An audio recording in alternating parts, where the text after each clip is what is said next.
Somebody does Om Bhairavaya Namah. That's a simple mantra anybody can do. Om Bhairavaya Namah. That's a Nama mantra of Bhairav Baba.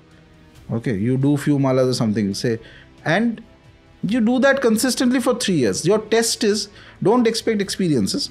Your test is that can you do it every day for 3 years? How many times? Up to you. That you determine. I'm not even telling how many times. Okay, whether you do one mala, which means that 108 times, 5 minutes ka puja karo, 10 minutes, half an hour, whatever you do. But fix a thing and do it consistently. In the Kamakhya temple, there is a certain, like a fair, like a mela that happens. A lot of people, specifically those connected to the field of Tantra Sadhana, Aughar Sadhanas and all, they gather together. It's like a celebration. They wait for the temple to open on the 4th day. Certain rituals are performed and the temple is opened on this 4th day. These days, the crowds have increased even more because due to the internet and all things, people get to know that something like this is happening. I wonder how. Sorry. Go on. It's another Rajarshi Nandy special. I don't need to introduce this man. He's been one of our greatest TRS All-Stars. This is a 2-part special centered around the subject of Devi, the divine feminine in Sanatan Dharma, in Tantra. There's lots to learn. There's lots of tangential conversations. This was a 5-hour-long conversation that had to be split up into 2 parts. This is the first part. Enjoy yourselves. And all I'll say is Joy Ma Kamakhya.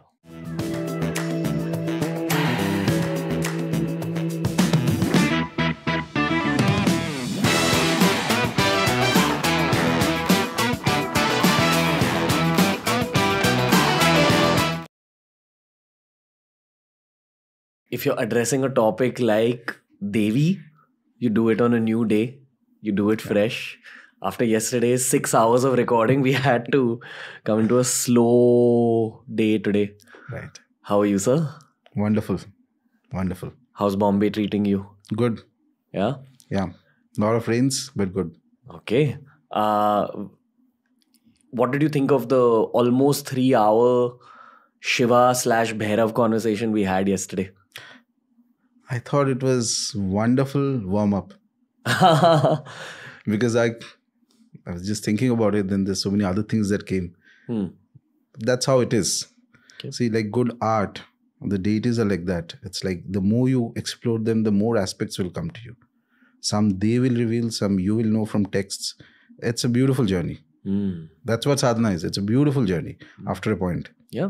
I'm going to repeat a question which I asked you yesterday while you and me were having dinner. Right. I asked you how you accumulated so much knowledge. Like, I think there's 3 things that work for you. 1, genuinely, you're an engineer. So you think in structure, and I find talking to engineers very simple. 2, actual practice. You have seen things and experienced things that very few other human beings have seen or experienced. And the 3rd is you have access to some very heavy amount of knowledge. And then I'd also say you can communicate it really well. But where does all this knowledge come from? Okay. So before we start, a small 1-line invocation of the Mother Goddess. Kamakhya Varade Devi Neela Varvatavasini Tam Devi Jaganmata Yoni Mudre Namastate. This is the standard invocation of Ma Kamakhya. And because I connect to her most among all deities, so there's never a day when I don't worship her, wherever I may be, okay, in whichever part of the world. So anything auspicious starts with her name. When you say worship, you mean you do an entire ritual or in your heart? Both. Okay. See, this dichotomy that there has to be a separate ritual and there is something non-ritualistic, it's at the very initial stages people think like this. Afterwards, there is what is happening in the outside, in the realm of the ritual, and what is happening inside are absolutely coordinated. And without that specific thing, there is this invocation that I did is to be done with a specific mudra, which we call the goddess's mudra, Yoni mudra we call it. Okay. So it should happen this way, that the moment you do the mudra, immediately inside you, there is a change that is happening instantly. And that is not going to happen in one day. That is what the practice is. There is no difference. Eventually, you will understand the outside and the inside. That is the first organic realization in Tantra Sadhana, in my opinion. It's not just inside. What is outside? there will be a coordination. The moment your Shakti changes inside you, there is going to be a change outside also. That's the first fundamental principle, I believe, of any spiritual process, in fact, not just Tantra, be it yoga, be it anything else. Anybody who is genuine and objective will notice this. Moment your energy shifts, everything around you will start shifting. There will be new people, there will be old people, changes, this, that. That's how it is. It's the perfect way of saying how a spiritual journey can fully switch up your material journey. Yes. Things will be removed, things will be added based on whatever's best for your own spiritual journey to take place. Correct. I know that when it comes to the Devi's presence in your spiritual journey, it only enters your life after a certain point. That's what I've heard. Please, I don't know if I'm wrong in saying that, but they say that Devi Ma energy, any female divine energy, is not everyone's cup of tea to handle. So, okay. Do you think that's true? No, not necessarily. Okay. So let's understand this, that when we say Devi, there are various forms of the mother. So some amount of devotion to the Devi, I would say, is rampant across India, everywhere, east, west, north, south. Some, whether it's Ma Durga, Ambaji, some form, a basic devotional approach to a deity can be for anybody. Now coming to the other aspect, which is that you do sadhana. So sadhana and devotion are slightly different. Devotion, we use the word, say, Lokika devotion. Lokik means general devotion, in customary devotion to the devatas. Okay. So I go to Tirupati, for example, I'll bow down to Lord Venkateshwara. I am not a sadhak of Venkateshwara, but I can bow down to him. There's no problem in that. Somebody who may be an upasaka of Hanumanji is passing through a Durga temple will bow down to Ma Durga. It's standard. Sadhana is different. Sadhana is where you are trying to have a more detailed understanding of that force, power, that being, etc. You are coming closer. And that requires a preparation of the mind and body, because it's like, sometimes I give this example, it's like putting a hand inside a tornado. Because then it is different. Devotion is fine from a distance. And if your luck is right, or the time is right, the deity is pleased, may give you some blessing. And a lot of people will say, I pray to this deity and so many good things have happened. That's all wonderful. But sadhana is not to get something. Sadhana is to transform you to become a reflection of the deity. Because only then you can approach them. And then you will see that what changes it brings about, a changed perspective. Why? Comes back to the root question. Why did even religion, philosophy evolve? Because human life is miserable. End of the day. That's the one simple story. The meaning of life is to suffer. Yeah. How do I get out of the suffering? Change yourself. Okay. How did you accumulate so much knowledge? Coming to the question, I don't know. I think an honest answer would be, part of it is Purvajanma Samskara, which is, I might have been doing practices for many lifetimes actually. I do believe that for a very long time, because many of the experiences that I have had, when I later analyzed them, I came to the conclusion that it was not because of the sadhanas I've done now. They're not sufficient to produce this degree of experiences. They're things I have done in past. And most importantly, blessings of a specific form of the mother. Blessings of a specific form of the mother? Yeah. A specific form? Why? So different forms will give you different things. Okay. They have their own potency. This was many years ago. I was doing a upasana and I saw a form of the mother, and there was a specific sort of a benediction, a blessing that came, which helped me understand things more clearly about spiritual practices. And that's a form I worshipped in the past. It's a fierce form, but fierce kind of knowledge. Okay. It gives you a very deep knowledge of certain areas. Now, knowledge is not a problem. The problem is that nature can teach you a lot of things. You have to become objective. First rule is that you cannot be partial. Okay. You see the knowledge, nature will teach you everything, but doesn't mean that you have to go ahead and tell 10 people. What do you mean partial? Impartial you have to become. No, Okay. you're saying partial towards some humans. To anything. Okay. Your mind has to be objective. Your mind has to become objective. Objective means you are. It's like if you take the Vedantic route, I'm just trying to make you understand. In Vedanta, they have this idea of niti riti, not this, not this, not this. Okay. If you reject everything, then whatever is left is your Atma, finally, at the end of the day. Okay. So same way, rejecting means here that you are in the middle of a situation, you have your friends, at a basic level, for example, a certain degree of objectivity about life. Okay. Suppose I have a fight with somebody and I end up getting hurt or something like that, verbally even, not just physically, I'm saying. Obviously, you'll be smarting after that. You'll think that, okay, I need to do. But suppose you are the guy who started the problem. Okay. So are you objective enough to recognize that, oh, boss, I am the one at fault? Mostly we are not. Okay. So this objectivity is something you have to work on oneself constantly and develop a certain degree of detachment to activities happening around. If that comes, and there is a level of curiosity in the mind. That also, see, nature is very smart. If you're not curious about these things, nature is not going to teach you. Nature has no job of forcing anybody to do anything that they don't like. Okay. Which also means that if something is happening with you now, it might be because you had wanted something in the past. Because the story is not about one lifetime. It's about multiple lifetimes. Okay.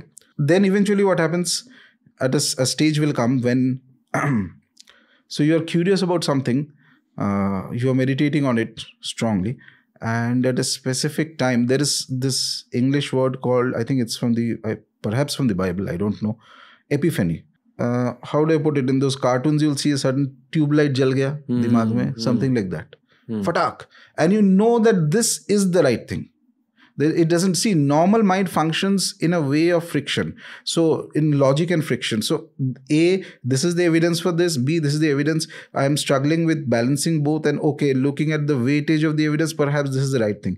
But epiphany doesn't work that way. It's like somebody just pours something into your head and it lightens things up, and there's a force involved with it, and you know ki this is the right thing. After something like that happens about a specific topic I'm thinking, I still keep it to myself and I observe and I see if I can test it and see that there is truth in this or not. Because whatever has to happen will also have some manifestations here. Only when I'm satisfied, that's it. I love what you said about curiosity. And I think that my entire generation is at that point of curiosity, which is why podcasts like this are getting the views now. Right. Maybe last year it was about getting them to know who Rajarshi Nandy is and all the demonic spirits that he has encountered. Sorry about that. No, okay. We had to get people to get to know you. But I think 2023 is about deepening knowledge for everyone. You need to have curiosity. You need to be open to these things, and then they will come find you.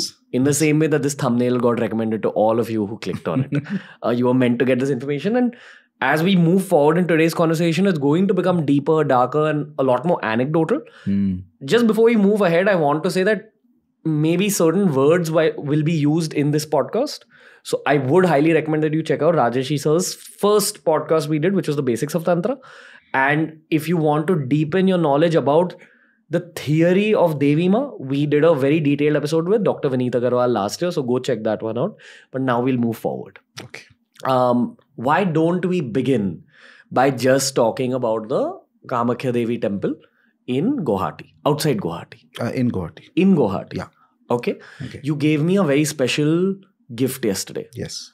The moment you gave it to me, my heart opened up to it. And you said that just place it on your chest, place it on your forehead. And when I did that, it felt like, at least for me, skeptics can never be convinced, but at least for me, it felt like something just encapsulated both my heart and my head. What did you give me? And what is the significance of that particular temple? Right. So from the historical point of view, we have the idea of Shakti Pithas that we know of already. Most people are aware. Shakti Pithas are the Pitha means a kshetra or place of Shakti. Okay, Shakti is Devi. An energy center. Energy center. Shakti can be anything. Shakti is like an open sword. So there is a lot of, when we say Devi, then Shakti is behaving in the form of a deity. When we say Ma, We are trying to get her to become like a mother to us. Just because you are saying Ma doesn't mean that she has accepted you as a child. That is the sadhana. It takes time. It's not that simple. So, 4 ancient Shaktipitas used to be there.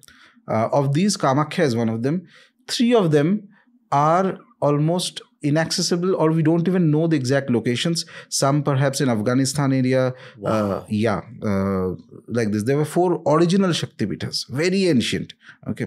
Of these 4, Kamakhya is the one that is still continuously worshipped and still a powerful Kshetra even today.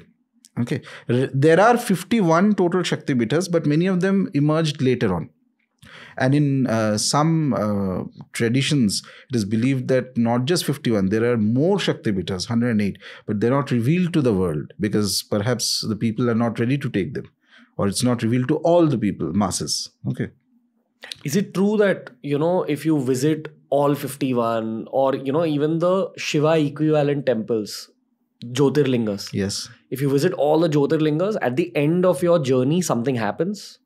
No, it depends on the individual. Okay. So everything is, so there is our sadhana is a bit like Indian classical music. So what happens in Indian classical music, the notes are fixed. Okay. So this note, that note, this comes, etc. But there could be a terrific performer, a great master, and there could be a novice. There's a difference in the playing of the same raga. Got it. Okay. So finally, there is an individual component. Who is it that is visiting? Okay. Accordingly, for somebody, even the first visit may itself trigger hundreds of things. For somebody, even after going to all the 12, you still may not have an experience immediately. But it's still important to go. Oh, it's very important to go to the Kshetras. That is the one thing I advise everybody who's doing sadhana, and not just for Devi, just to slightly take this year. Whoever is your Ishta Devata, whichever deity you are worshipping, be it Ganpati, be it Shiva, be it Bhairava, be it Devi, be it Hanumanji, Lord Rama, Krishna, anybody, make sure at least once a year, visit a powerful Kshetra of that deity, stay near that Kshetra for at least 2 to 3 days and do your practice. Because by staying there, you imbibe the energy of that place into your mind, body, subconscious. Okay. And no need to do anything complicated. The same sadhana that you're doing at home, same practice, go and do there. But stay there at least for 1-2 days. What happens? You imbibe that energy, and once you come back home and you continue your sadhana, that is when you will understand the effect of it. Okay. Okay. So now tell us about the temple. So Kamakhya is very ancient Shaktipita, at least perhaps 2000, 2500 or 3000 years old. I don't know exactly. It is one of the core pithas of Tantra Sadhana, and not just any Tantra Sadhana, Kola Tantra Sadhana. Okay. Kola Tantra is one branch of Tantra, which is an extreme form of Vamachar. Vamachar is the left-hand path of Tantra, which we talked about, where things like meat, alcohol, fish, etc. is offered to the deity. Okay. It's a part of the sadhana, standard part of the sadhana. And Kola Tantras actually will tell you that this is, of all the paths available in Tantra, this is actually the highest. There's nothing beyond the Kola. Yes, it requires a certain degree of preparation to enter into Kola Tattva. Somebody who is not prepared, if they try it, they may fall down. This is again coming from the Shastras. Kularnava and other Tantras mention all this. That's one of the name of the texts. By fall down, you mean die? No. Fall down means any spiritual process. If you are not ready for that, you will have a spiritual and material fall from there. Okay. It's standard in all spiritual practices. Fall means you will come to a state which is worse than what you were starting, spiritually and otherwise. How can it affect you materially? So materially means, because as I right at the beginning, I was mentioning, the kind of energy your consciousness imbibes is going to reflect in your surrounding. The moment you have a fall, automatically it is also going to, after some time, it is going to reflect in your surroundings. Whether it's your material life, your friend circle, or whatever it is, or relatives. Many things can happen. Suddenly you may have a disease out of the blue. Some other problem may emerge at home or in these circumstances, in the surroundings, environment, etc. So a lot of things. So that is a fall. That is why the idea of spirituality is not to go at rocket speed. Go at a speed that is suitable for you, which you can digest. Whatever you are doing, you have to digest it. like we were discussing yesterday about in Jyotish, we're discussing about Rahu. Rahu is a graha that cannot digest because it doesn't have a body. It eats, but it can't digest. So our aim is not to become like that. Eat as much as you can digest. Okay. So, and obviously it depends on individual to individual. Different people have that because we come from many past lives of sadhana. Okay. Some may have started one lifetime, some may have started 10 lifetimes ago, things like that. So from that time onwards, Kamakhya has been one of the most powerful pithas. It is believed that the yoni of the goddess, the womb of the goddess, actually fell in Kamakhya. Because the idea of Shakti pithas is that when Sati was, she immolated herself, Shiva took the body of Sati and became very angry. And that is when Vishnu came and cut the body of Sati. 51 pieces were there and they fell in different parts of India. Okay. Of these, the yoni fell in Kamakhya. So that makes it an extremely potent Kshetra. Perhaps the most potent Kshetras and capable of holding the energy necessary for certain kinds of sadhanas which you cannot do in many other places.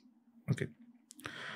Kamakhya is one of the most important, just recently concluded festivals that happen. It's also famous for that. It's believed that once a year for 4 days, inside the Garbhagriha of Ma Kamakhya. What does that mean? Garbhagriha means the sanctum sanctorium, this innermost place. So at the innermost place of the Garbhagriha of Ma Kamakhya, there is no vigraha, there is no idol. It's a cave and there's a natural water that comes in. Okay, there's a naturally formed in one of the tantric texts called Yogini Tantra from 15th century. There is a whole chapter giving detailed description of what is there in the Garbhagriha and the hill of Ma Kamakhya. It's called the Neela Parvat. The mountain is called the Blue Mountains. Okay, Neela Parvata Vasini, she who lives on the Blue Mountains. Okay, and inside the Garbhagriha there's a water that comes out. Specifically, on those 4 days the water turns reddish. It's as if there's a woman who is having her menses and the temple remains closed in those 4 days. So nobody is allowed to enter into the Garbhagriha. But because it's like a time of rejuvenation. Okay. It's time when the energies are gathering together. So like a new creation is happening. Purification. Sort of. Look at it that way. So during that time, certain restrictions are followed in sadhana, in food habits. Those who connect to the Kamakhya Pitha, those who connect to Ma Kamakhya, they follow. For example, homas are not to be done in that time. Many often, especially in older times in Eastern India, not just in Assam, even Bengal, and even perhaps in certain parts of Bangladesh before partition. So women would maintain, eat food that is very light, follow certain restrictions, not meeting too many people and things like that, those 4 days. In many temples, not all, but many temples, the vigraha, the idol is kept covered in those 4 days. Okay. So no new religious festival is done in those 4 days. That is not a time when you start any sadhana. If there's something you are doing already, Nitya Upasana, that is, say daily you are worshipping Ma Kamakhya, whatever it is, that will continue.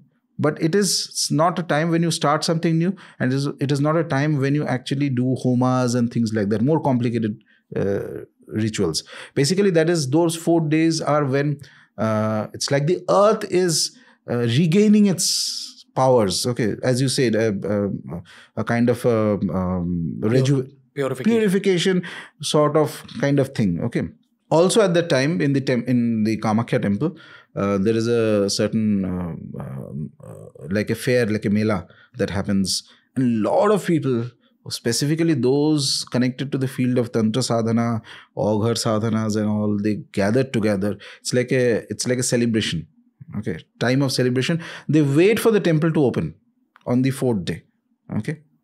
Certain rituals are performed and the temple is opened in this 4th day, and a lot of people come there. These days the crowds have increased even more because due to the internet and all things, people get to know that something like this is happening. I wonder how. Sorry, go on. I'm saying but go on. So Unfortunately, though, a lot of people don't know what is the significance of this time, what to do and what not to do, things like that. But I guess somewhere down the line, it is the will of the Devata. Ma Kamakhya wills it. That is why it is happening. If she wanted that nobody is to come here, she'll make sure that nobody comes here. She's that powerful. She's a completely, in Hindi, normal sentences, normal parlance, we say ki Jagrit Devata. So, she's extremely powerful. I mean, extremely powerful to the sense that for a normal human being, there's only a percentage about her you can know. You can't know beyond that. Let's just put it this way. It's unbelievable. If somebody has some little bit of realization about her, okay, and it can come to anybody, because as I said, what is your Purvajanma Samskara, who knows? You might have been doing, somebody may have been coming to Kamakhya for the first one lifetime. Somebody may have been coming for 1,000 years, who knows? Okay. Accordingly, but she is aware. Every moment, whoever comes there, she is aware ki she does. The Devatas don't see you like you are. You see me and I see you and something like that. They see where are you coming from? Who is it that you were in your past? What have you done? Okay, where is there any past connection? Everything they see, and in the current momentum, where exactly are you heading? That also they can see in the future. So she is extremely potent goddess. There's no limit to what she can do and cannot do. Those who have had any experience with her genuine, they will know. And it's not a statement of happy faith. So one is that I can say that, I believe in the deity and I have a lot of faith in her. That's wonderful. But there is another faith that comes after seeing some things. Then you bow down in reverence. Ki ye majak nahi hai. This is something else altogether.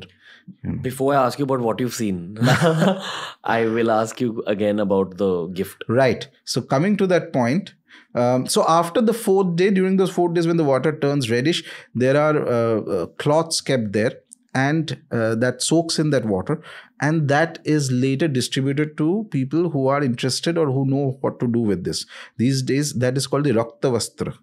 Rakta is blood. Cloth. Okay, cloth of blood, cloth of Ma Kamakhya. Okay. Earlier times it used to be, even now, earlier times it was a little difficult to get. These days it's more easy to get, especially people who do Tantra Sadhana. And I mean Tantra Sadhana. When I say Tantra Sadhana, I don't mean all, that Jadoo Tona type of very negative image that is created in movies. No, not that. Okay. The actual Vidya of Tantra, which is very powerful, very beautiful. For them, that is one of the most prized things. I have that cloth, if you have faith in it, it's got exceptional blessings of the mother in it. And I know a case, for example, one of my friends, he was telling me this some year or so ago. So I think it's his home or somebody close to him. So they felt that there's some negative presence in the house, some spirit or something like that. Weird things started happening. Foul smells used to appear out of nowhere. People were getting disturbed, things like that. Somebody gave them a cloth of that this Rakta Vastra of Ma Kamakhya. All they did was kept it in the puja room. Put one agarbatti, one diya, just like that, like a deity, and just prayed to it for a few days, and that problem completely vanished. That is very, very, very powerful. It's charged with power. It's charged with her blessings. If you have faith in it, it can heal, it can do anything. It can even accelerate your mantra sadhana. There is no limit to what she can do. Okay. There is no limit to what she can do. Effectively, it's fair to say that this is a yantra.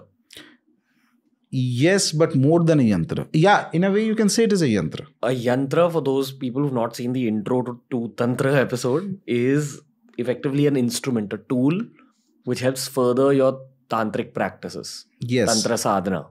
Yes. When you're talking about Tantra, you're basically using the word Tantra in its real form, which means technique. Right. Am I right? Right. Yantra are the tools used in the technique. Correct. One of the tools used. Okay. It's basically a diagrammatic representation of the deity. Yeah. A symbol. Correct. A symbol associated with the Devata. And then the yantra, there is a pran pratisthapana done on it. So invocation of the deity into the yantra, there's a specific process. Once the pran pratisthapana is done, then the yantra is alive. Then you have to treat it like a Devata. Okay. Again, I do this very hesitantly, but it's for the better understanding of the viewers. There's a Tarama Murti in front of me, which has been there for all our episodes pretty much now. This is a Tibetan statue of Tarama. Right. I showed it to Palgar Rinpoche. I showed it to Parga Rinpoche, who is a Buddhist monk who's been guiding me and teaching me about that school of thinking. And they have their own version of Tantra. It's called Buddhist Tantra, Tibetan Buddhist Tantra. Vajrayana. Yeah. When I showed him this statue and I pick it up with respect, he explained the meaning of the statue. But more interestingly for the viewer, he lifted it upside down and here we have a symbol. I don't know, is the camera catching it? It's catching it. There is a symbol right here. And then he did this. He kind of shook it. And he said that in Tibetan Vajrayana Buddhism, they actually put scrolls inside where they write mantras on those scrolls. Okay. And when he saw this, he lifted it up. He said, okay, this one is definitely fully charged. And my only reason for bringing this up is to explain yantras better and to explain that Tantra is not just limited to India or Hindu thought. Tantra, of a version of it, has developed in the Gulf, in Africa, in Tibet, in South America, in North America. Well, there is a version, there are certain practices, let's put it this way, there are certain practices developed in different places which have similarities to our Tantra sadhana. That we can say. And the Tibetan Vajrayana practice, to my knowledge, I have limited knowledge, I don't practice Vajrayana. So they had sort of the same geographical area where it kind of started off.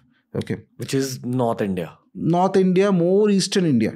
Okay, towards the Bengal side, the Pala Empire, we had kings who were both Buddhists and Hindu at the same time. They used to encourage both practices. Okay, there was the Nalanda and other places, and then eventually historical things happened and all that, and they had to the monasteries were broken and they had to shift to Tibet, and then they perfected their practices, and of course it diverged at the philosophical level. There is a divergence because Buddhism has its own philosophical path, whereas Hinduism, Dharma has its own slightly different philosophical understanding of these things. But yeah, that is also Tantra sadhana. That is Buddhist Tantra. Okay. You know how we said Tantra means technique. So I'm sure like the way it's developed in the Gulf or Africa, they have their own set of techniques that they probably call a different name or anywhere all over the world. Yeah. Because the human story is extremely old. If you look at it from a very macro point of view, I think it's confirmed that the first human being there's evidence related to this. The first human being walked the earth 2 lakh to 3 lakh years ago. Okay. Somewhere in that timeline. That's a very long time for occult techniques to develop. Right. Things that take you beyond this realm. Because even a hunter-gatherer who didn't have a place to stay, who went from one place to another, at some point would have thought, why am I here? Why am I born into this realm with these blue skies and these green trees? And then had questions about himself or herself.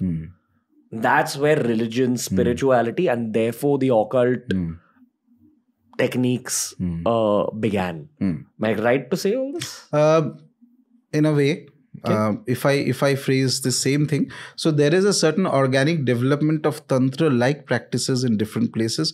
So I would not always use the word Tantra for the simple reason is more of a sense of respect for that culture because they may have their own word for it. And remember this, that whenever there's a technique that comes, a technique also is accompanied by certain philosophy that's embedded in the technique. And that philosophy, that specific culture, that people is also going to mold that practice to their understanding. And that is human. That is perfectly all right. That is the way it is to be done. Okay. So there may be religions that will consider Tantra to be completely black magic. Okay. So you cannot, without their approval, you cannot use the word directly that, okay, you are also doing Tantra. Tantra has a very positive connotation in our space, even though, even within broad Hinduism, people have all sorts of ideas about Tantra. Thankfully, it is changing a bit. In Tibetans also, they call it Tantra. I guess they call it Tantra Vajrayana practices. So that is fine. So my only idea is that whenever a word is to be used, it is to be used considering that is the native practitioner using something like that? Okay. We can say Tantra-like practices are there. Okay. For this podcast, let's call it occult practices. Occult practices, yes. It's a very integral part of Tantra. And there is one very important practical distinction that comes in over time between sort of the standard religion, what we understand, and Tantra. And that goes for all places where this has happened, which is so... because of the prominence of Shakti Upasana. Mind you, Tantra can be there in Hinduism, for example, can be. So there are Tantric pujas, mantras, etc., even for Lord Rama. It was a completely Vaishnava deity.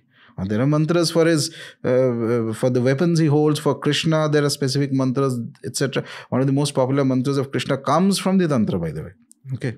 Which is? I will not mention the mantra, but it's an 18 akshari. Everybody, all Vaishnavas know it, by the way. I'm sure. Hare Krishna? No, that's not. That is the one that was given to everybody to chant. You don't need specific things, but there is a specific mantra of Gopala, form of Krishna, which is beautiful. If you do the sadhana of it, I've done it once. It's wonderful. The right way, if it is correctly done, you will start having certain experiences of the deity. So Tantra is a way of approaching a devata.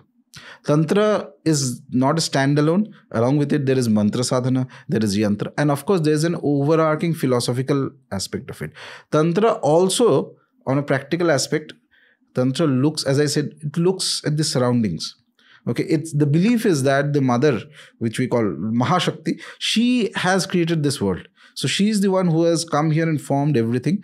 But while forming, she has sort of curtailed her own powers to this level that there is almost everywhere there is ignorance. So you don't know who is God, you don't know who you are, you don't know nothing. But this you is also her, but in a constricted manner.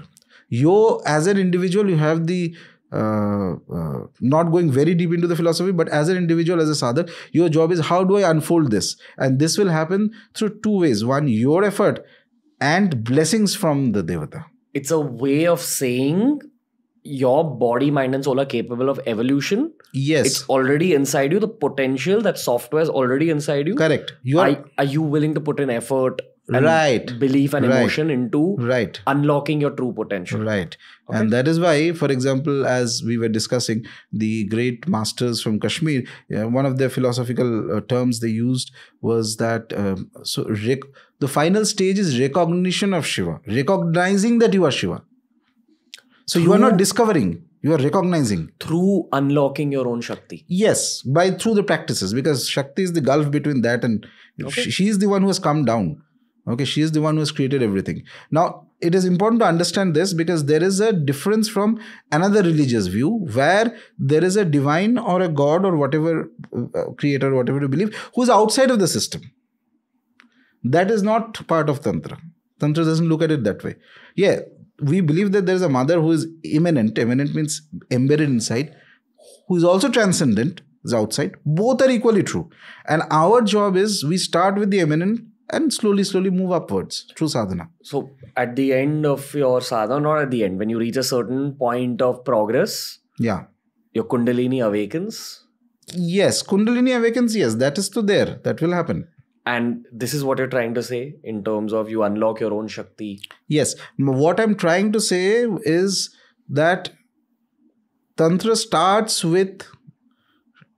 So Shakti Upasana is like this. This is something I read in a very nice commentary on a book on Tantra in Bengal. Bengal has some of the finest books on Tantra, perhaps, because the practice has been going on for a long time. Okay, commentary I was reading. So the gentleman writes a fantastic, beautiful paragraph, the commentator. So he says that Shakti Upasana's beauty is that once you start Shakti Upasana, your experiences will start very fast because Shakti is here. Without Shakti, you can't even sit in the chair. Shakti is everything, is energy. It's movement. Okay? Force that is causing you to move. Everything, your thoughts are moving. The earth is moving. Everything is moving because of something, the force that is creating this movement. That is Shakti. Okay? Ishvara, on the other hand, is more transcendental. He is at a very high stage. He is not going to come down so easily. A general perception. There may be some philosophies which believe slightly differently, but not going to so much nuance at the moment. But so Ishvara is more transcendental aspect. Okay? The supreme. So this is also supreme. It's your understanding that is not seeing it as supreme. Okay. This is supreme, that is supreme. It is not that that is only supreme. That it's just two flavors of a reality. Divinity. Okay. One is transcendental flavor and one is immanent. Immanent means it has embedded itself into the universe. Okay. It is there in everything, but you can't see it. But then you can't see the transcendental also. Okay.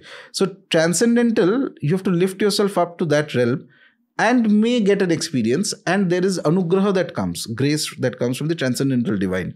Okay. Because of this, there are not just parts of Hindu philosophy. There are other religions which function in the same model. There is a creator outsider who's doing something and is sending some guiding a religion or guiding humanity. Okay. Tantra doesn't start from there. It starts from here. Finding the divinity that is inherent inside the earth, inside creation. So Tantra does not believe in Maya. Tantra says Maya is a play of Shiva, a play of Shakti. This world is real. It is not a figment of your imagination. It is not a dream. It is not a delusion. No, it is absolutely real. It causes a certain amount of attachment to you. You have certain attachments, and that gives you a lack of clarity, lack of objectivity. Slowly through sadhana, you peel off all the things that are obstructing your consciousness, chains that bind your consciousness. You slowly start becoming free. Okay, so this is more or less the idea. So Tantra sadhana, coming to the point from where we started, so a practice that may have been prevalent perhaps in ancient Egypt, or as you mentioned, Africa, other places. So when you see something that takes into account the organic environment in which it is happening, and elements from that environment, and use elements from the environment, that is very much Tantra-like. On the other hand, if you believe that no, all this is whatever is there around me in the physical plane is all ignorance or wrong, and there is a creator who is outside and above, etc., and I only do worship of that creator, that is not Tantra. Got it. Okay. There are tribes present in India today as well. Okay. In like the deep forests. They also engage in a format of Tantra? You can call that. Tantra is very vast.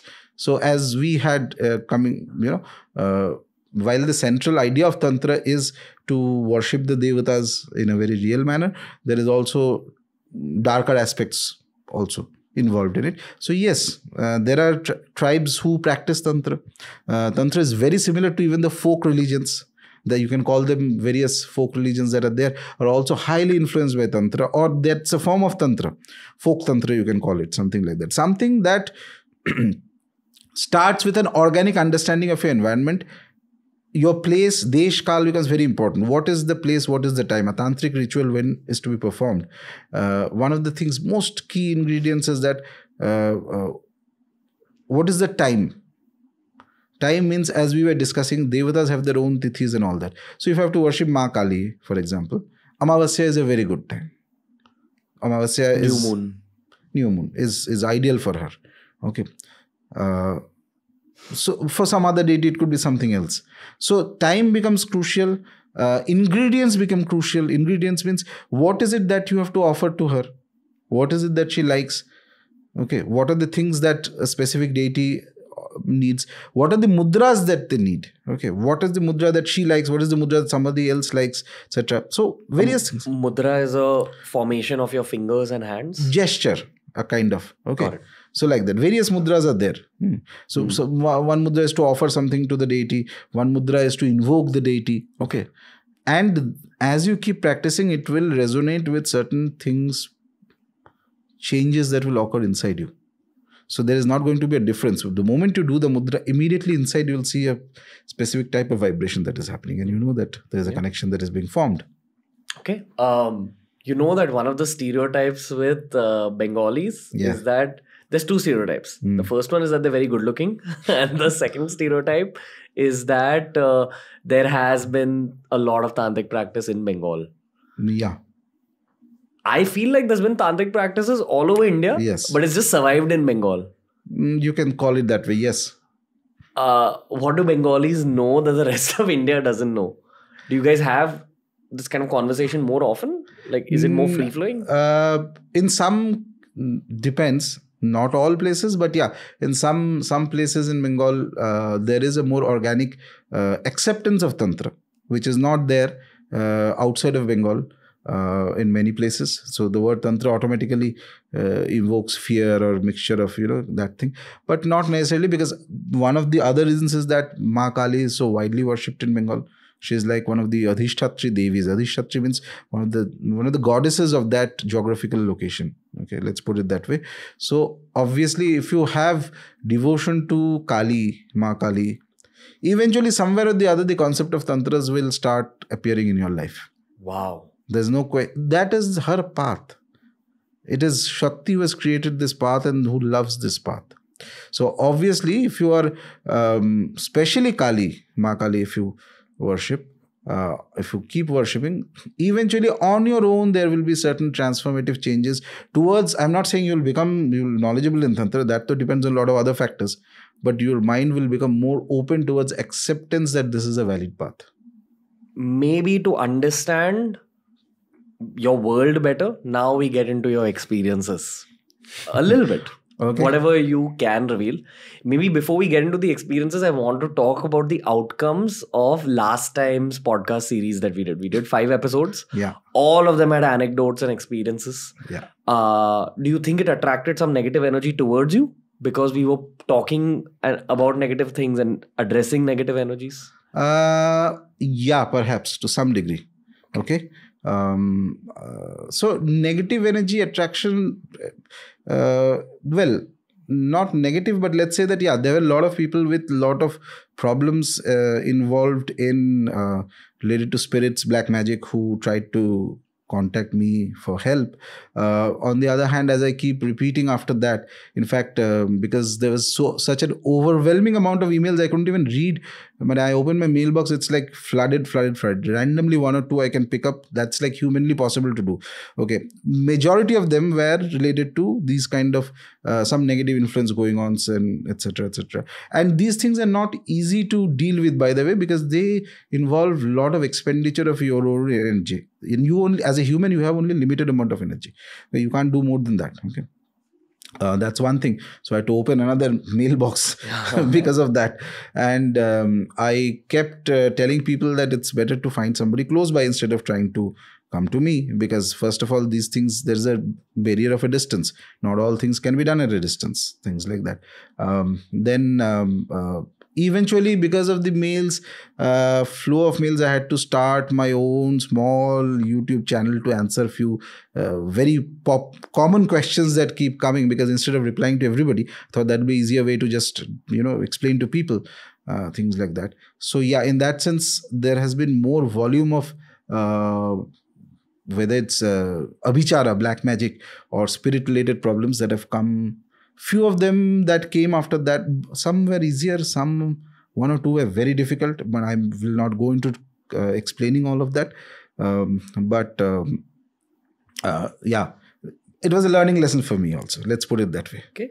These are extremely advanced beings. Very powerful, very dangerous. In our Puranas, when you read about Asuras and Rakshas and demons also praying to Shiva, also praying to Ma.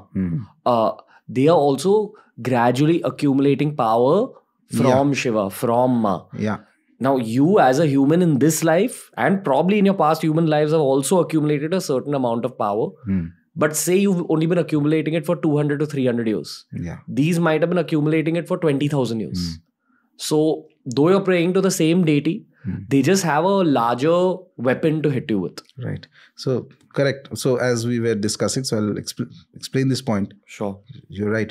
So, when I was, a specific case when I was discussing with somebody, so who was more senior and experienced in these matters, he told me a very fantastic line that was a learning. Yeah, in a way.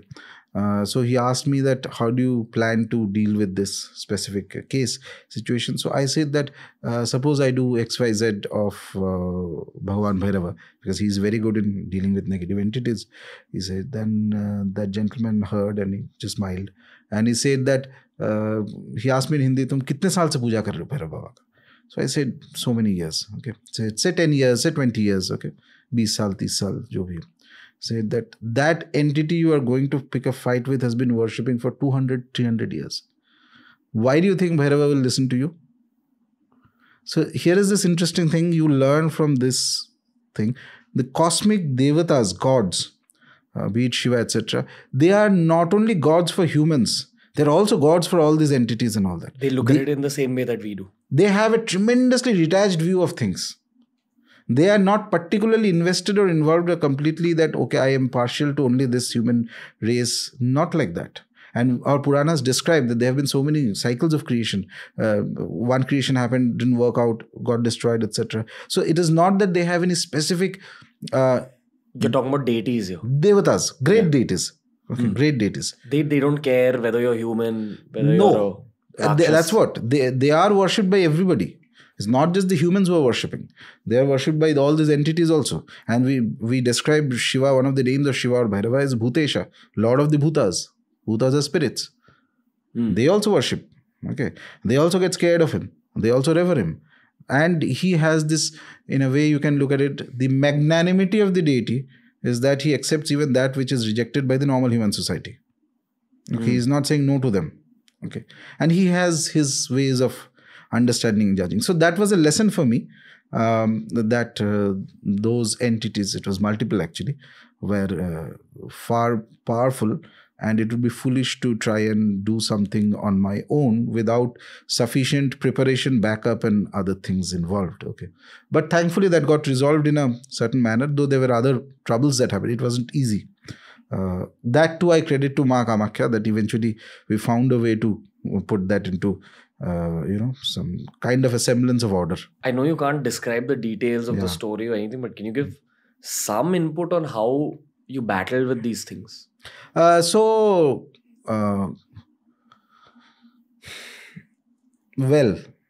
if you want to say no, you can.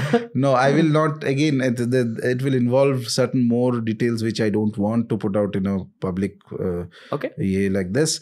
But in the process of dealing with these.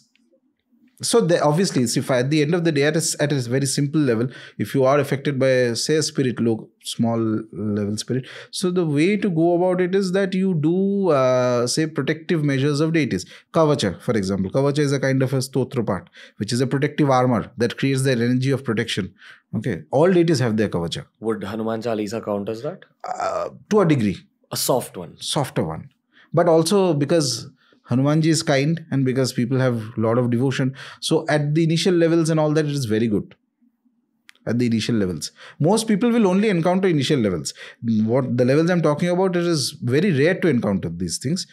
If you're very unfortunate, then you may, but it's rare. In India, the amount of these things that happen is still lower than it happens, as I was mentioning in some other places that happen. Okay. You want to mention the other places? Wow. Okay. Like, to the audiences, your podcast, Bhaiya really wants to tell you, but I think it's actually better, it's ethical not to mention these things, because I'll tell you what, my learning from the last year doing so many horror podcasts has been that I invited that energy into my life. I was actually in a relationship with someone who was a bit of a psychic, and she would also talk about these things a lot. And I didn't know that about her until we actually started dating. So many people came on the show. There was a few rejected podcasts because I think people had just come on the show with bad intention. Including right after your shoot the last time, you remember, there was a lady who came. We haven't uploaded that episode, but while talking to her, I knew that this is not a correct energy. And that night, something happened to me. So I don't want to invite these things back into my life either. Right. I want to actually stop making horror podcasts, maybe once in a while. Right. But even I would like to. It's a good idea. Why do you think it's a good idea? There's no end to the darkness.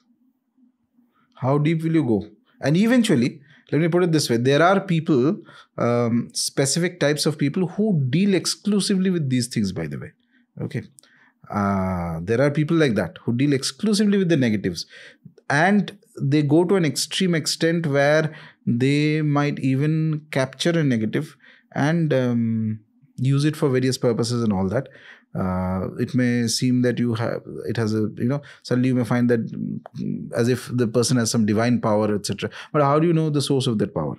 See, that is where sadhana comes into play. There are certain mantra sadhanas, if you actually do them, okay, and you have done them properly, and you come across somebody who is manifesting some strange abilities, you have that mantra, you study that mantra, you practice that mantra, and you have attained to a certain degree of proficiency. You go near that person. If he is using something negative, it will immediately stop. Nothing will work. Only if he is getting blessings from some devata, proper devata, like Lord Shiva or Ma Durga or something like that, then it will continue. Anything lesser than that will stop. There are protective measures like this. So it's like a battle, spiritual battle. Okay, there are armors from both sides. There are weapons from both sides. Okay. But yeah, remember that the other thing that I was saying is that people who deal with the negatives, even in the sense of trying to cure the negatives, for example, there are a lot of people who actually do these things more than actual sadhana. Why? Temperament, tendency, some kind of attraction they feel. Material gain? Material gain is one aspect of it, but there's also the thrill of it. Of just dealing let's with just the say darker. that there is a, if you, as we were talking about astrology yesterday, Jyotisha, there are certain horoscopic combinations that you can easily make out. If this person enters into this field, he'll keep getting pulled and pulled. More drawn to the darkness. More drawn to the darkness. And I'm not even talking about material gains. That's the one aspect of it. That can happen. And a lot of people do that, by the way, even famous people. Okay. But I'm saying that that has an inherent pull in itself. Some people resonate to that pull and they will go in and eventually you'll get destroyed. There's no light anywhere coming out there. When you're saying eventually you'll get destroyed, either you'll have a painful end to your life, and pain is not just physical, it could be an emotionally extremely painful end to your life. But more importantly, once you're on the other side, after you have gone past death, yes, I would like to know what happens there, because you've dealt with these entities, these darker entities for so long. What happens after that? So after death is even more problematic, because most likely, so if you have been using one of these entities for whatever purposes, that individual will end up as a sort of a servant or a slave or something like that to that entity. And because these entities have tremendous lifetime is not like humans. We have like 70 years, 80 years or whatever. So these entities can live for 600, 700, 800 years. So you keep acting as a slave or a servant to that entity. And for you have 600 years. You have no respite from there. And it's very painful. It's not like a human slavery and all that. Oh, it's a different thing altogether. Until somebody, if at all you have the punya karma, that somebody more powerful, higher, takes pity and draws you out of that mess. It's very unlikely. Okay. And apart from that, this is to post-death. Another thing that happens is that you are not alone. Remember this thing. You always have equations, which means father, mother, wife, children, brother, friends, something or the other is there. Right? So they are very much capable of affecting them. Because affecting them means it is going to cause a stress to you. Because you are connected to everybody. They know this very well. Where is your weak point? Okay. Where do I hit you so that it hurts? They're very much capable of this. How can they hit your relatives? Oh, so many things. Suppose a relative has an accident suddenly. Immediately you have to rush there. You don't know. Somebody dies. Something happens. Some loss in your work. So many ways they can cause you stress. How would it cause an accident? I remember a true incident from your city here.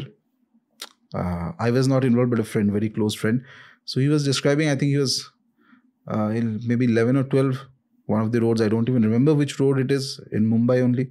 So I remember it vaguely, but it's more contours of it, I'll tell you. Sure. So I think he was traveling and there is somebody driving in the car. And then they find some lady or somebody who just asks for a lift. It's pretty late in the night. So they take the lady in. She's sitting in the back of the car and they're driving. And even though we did not want horror, but it's still coming in. I'm just saying. Sorry, sir.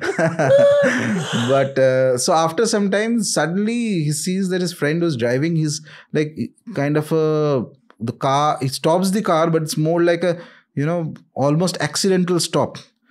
And he jumps out of the vehicle, straight away crosses the road and is puking. And this guy, he also, kya hua hai? What happened? And he says that lady he was there suddenly sees in the mirror that her face is just a skull. Okay.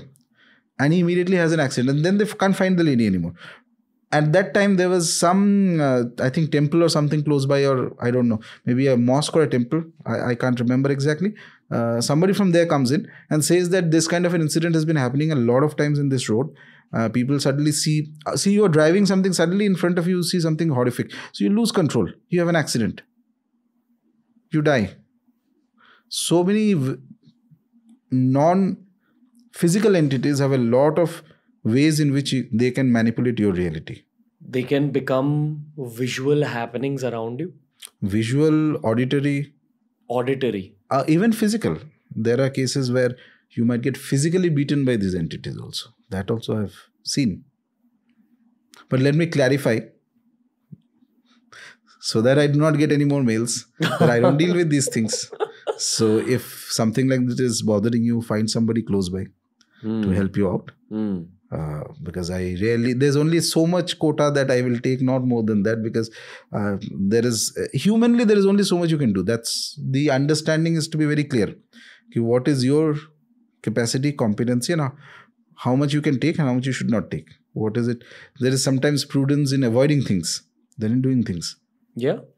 I tell all my podcast guests to only reply to mails if they truly feel that their heart is in that particular problem. Again, this is taking nothing away from my empathy towards the writers of the mails. Right. I feel bad for you. Yeah. I'm sorry. But you need to understand the human side of me and my guests. Like, empathize with us. Right. There are too many mails coming in to respond to everything. So, sorry.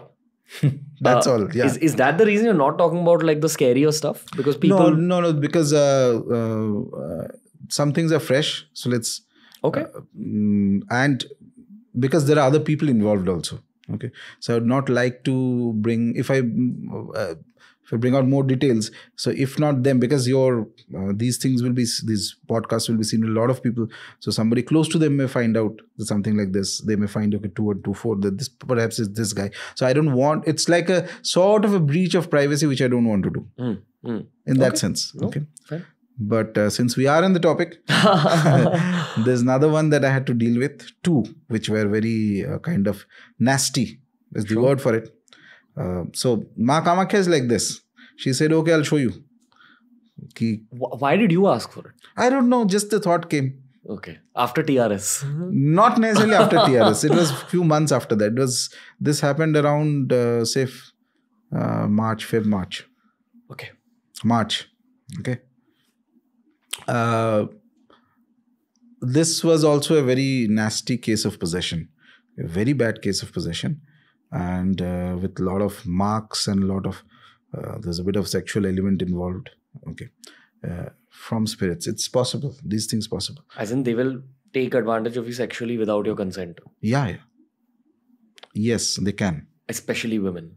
No, it could be men also. Really? Yeah. Men, women, both.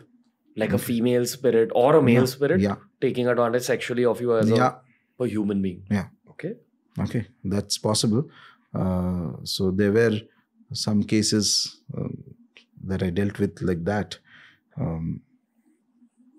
So there was, very interestingly, though the entity was far off, but after some time it started manifesting certain kinds of attacks very close to me. Okay. And I had been warned of it, by the way, by one of my seniors, that be careful, ye hone wala hai, and it will happen at a time when you have thought that sort of that you have brought things under control. Ye aa gaya hai. But they wait for the time when you are a little bit more relaxed, or when your own defenses may be a little down. Okay. So I woke up one day suddenly with high fever and things like that, out of the blue. There's no reason for it.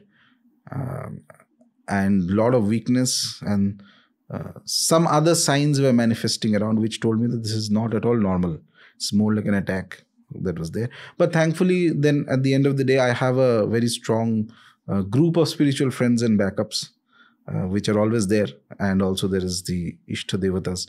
So about a week I was physically down with fever and things like that. Because of that, then I recovered. And then me being me, so I started doing again to remove that entity. So because it becomes like a challenge thing. Okay. So usko karna hai. And sort of things eventually took a more stable condition. Let's put it this way. Okay. You're battling through your place of practice, the same place that you do your sadhana? When I did fall sick, I was not in my place of sadhana. Had I been in my home at that time, there's a good chance that nothing would have happened, because it has its own protections. I was traveling very intensely, going to a lot of places, like, hardly time to take rest. So travel itself makes you kind of weaker, because I am not able to do the full scope of the practices that I do daily on a regular basis if I'm at home. So I have to cut down on that, because there's hours and hours of traveling involved. Bare minimum I was doing. So automatically your aura becomes a little weak. Normal courses, it's fine. Nothing is going to happen. But if you are into these things, you are dealing with these things, then, and of course, the lesson in this that I learned was that, again, a bit of overconfidence, that I thought that, okay, I've brought everything. Oh, theek hai, koi kar lunga, etc., etc. But when I least expected, that's when this kind of attack manifested. Okay. On the other hand, the other thing is, as I mentioned, that if there are people who involve in these kind of, there are people who, as I mentioned, that, who like doing these kind of things. There is no foolproof defense, by the way. Remember this. There is no armor that cannot be broken. There is no defense that is completely foolproof. There is not like, I do this practice or that mantra or this meditation or that God. All that is fine. But there could be a darkness which you will not be able to handle. There is no end to the light. There is no end to the darkness. And beyond the darkness and light, there is the God sitting. They see both. We had Gauranga Das on the show. Okay. From ISKCON. Okay. He spoke about 14 lokas. Okay. And how Earth is the middle loka. Mm-hmm. Above us there are higher worlds. Mm-hmm. Below us there are lower worlds. These entities are housed in those lower worlds? Not all of them are actually in the lower worlds. Some of them may be in the intermediate worlds. What does that mean? Mm-hmm. So you are here, and let's just say the gods are here. Okay. Between you and the gods, there are many gradations of reality. Right. Some of them may be in some of these gradations of reality. Okay, which is a little higher than you, but far away from the gods. Mm. Okay. And they can cause trouble to you. Okay. Now, I just want to be clear here. This is not like, even if you have a spaceship that's capable of achieving the speed of light, you won't be able to go to those worlds through a physical spaceship. Yes. It is another universe. Right. It's not a physical thing. It's more, it's difficult to define it in the physical sense, but let's just say it's there. Okay. It's another universe, basically. Sort of. And how do you go from our universe to that universe? Death? Normal course. You may not actually go to those planes. After death, it depends on your karmas. Depends on your desires and the flux that is created through your karmas and your desires. And then nature decides where you might go. Okay. That's one thing. You might not pass through them. But on the other hand, you might pass through some of the layers which are closer to Earth. And then there are layers where there are beings who have never been born. They'll never be born. But they're not gods. They are more capable than you. In some senses. But they also have their limitations. That is why they are not gods. What are they? Various things are there. Some of these entities are there. Whether it's the negative sense, then there are on the another sense, there are certain beings which are closer to the deities also. They have a lot of abilities.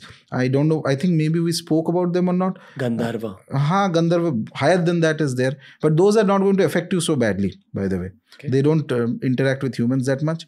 Very rarely they come to the human planes. Then there are yoginis, yakshinis, various things are there. Okay. What is their life's purpose? Spiritual growth.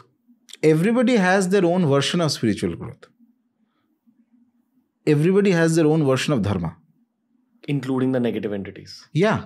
Dharma means, in one of your podcasts only, I heard, I think she's a good friend, Ami Ganatra. Yeah. And I think she was explaining dharma in some case, in some spaces.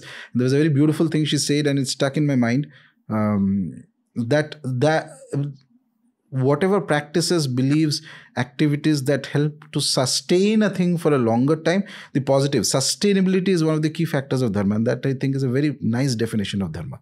So whatever helps to sustain, and for that, if there is something immediately harmful that needs to be done, then that is also part of dharma. For example, if you have a injury in your leg or something, you go to the doctor and says that, okay, we have to do an operation. So that's immediately painful. At the immediate moment, it can cause you pain. But at the end of the day, it will save your leg. Okay. So that is also dharma. So dharma is that which sustains. So any activity you perform that helps you to sustain the qualities that you need to sustain, by the way, not the negative qualities. That which makes you more divine sort of qualities, that takes you closer to the divine qualities. Anything that helps to sustain that, that is dharma. And dharma has two aspects. One is, of course, the physical aspect of what we do and do not do, and practices and social norms, ethics, these, that. And then there is the occult aspect. The occult aspect of dharma is worship of deities, Veda, Parayana, Dhyana, and then there are different rituals that are there. All these are parts of dharma. Okay, they also, so dharma is not entirely a completely physical realm thing. It is also the spiritual realm and the occult realm things, that which, if performed, will help you sustain here and help you grow. Similarly, these entities have their own dharma. They have their own sense of what they consider as growth. It may not be your growth, by the way. So for a negative entity, they may think that if I become more negative, that is my dharma. Or if I kill. Whatever has to be done for that. So they'll do that. What is their interest in human life? It's a difficult question to answer, but I feel because human beings are good toys to play with. Because humans are very easy to influence. Like we are like the dolls, Barbie dolls, Ken dolls. Sort of. And that is one thing. But the other thing is that these worlds they inhabit are not physically far away from where you are. It's in the physical space, but it's like a different dimension kind of thing. Okay. As in you go into a very creepy looking hut or a house in the middle of nowhere, and you feel a certain eeriness. You don't know what it is. There's no one there, but you just feel it's very heavy and you want to get out. They're probably there. Perhaps. Okay. We can't fully say yes or no, but yeah. This happens to me a lot in forts. Abandoned forts, right, which you have a lot of in Maharashtra itself. There used to be one in Sivri, which is next to Wadala. It's a old Siddhi fort. Siddhis were the African warriors who were brought in by the Mughals to combat the Maratha Empire when it was on its rise. And that fort was won and lost by both sides continuously. Okay. The moment you enter the fort, first the architecture hits you. Second, the vibe hits you. You go into certain places, you just know you're supposed to not be there. It becomes dark, you know you're supposed to get out. Correct. I have a bath every time I've left that fort. Saltwater bath. Just to wash it off. Because that place has seen so many battles, it's probably seen so much pain. And the one thing I know about a lot of ghosts, and I'm not talking about demonic entities here. One thing I know about a lot of ghosts is that sometimes they don't know that they're ghosts themselves. And they're trying to interact with you. Saying, hey, why aren't you talking to me? But in truth, you can't even hear them. And you just feel that heaviness sometimes after you visit that place, but a lot of forts in general. Do you feel this when you visit certain historical monuments? Yes. Same reason. Same reason. There is a certain, I can't describe it in words, but a different kind of feeling which is not positive that comes in. So you understand that there is most likely the presence of some entities here. And not just ghosts, there could be even entities more powerful than them. Okay, as we had discussed earlier. So these things are there. Pret Pishach. These things are there. I believe, so I also believe that anybody who specifically pursues these things, for whatever reason, as I said, there are people who actually, who like going and curing sort of these things. It's not just the money or anything, it's more the thrill of a thing. कि मैं कर सकता हूँ, etc. Eventually, end of the day, you will lose. Let me put it this way.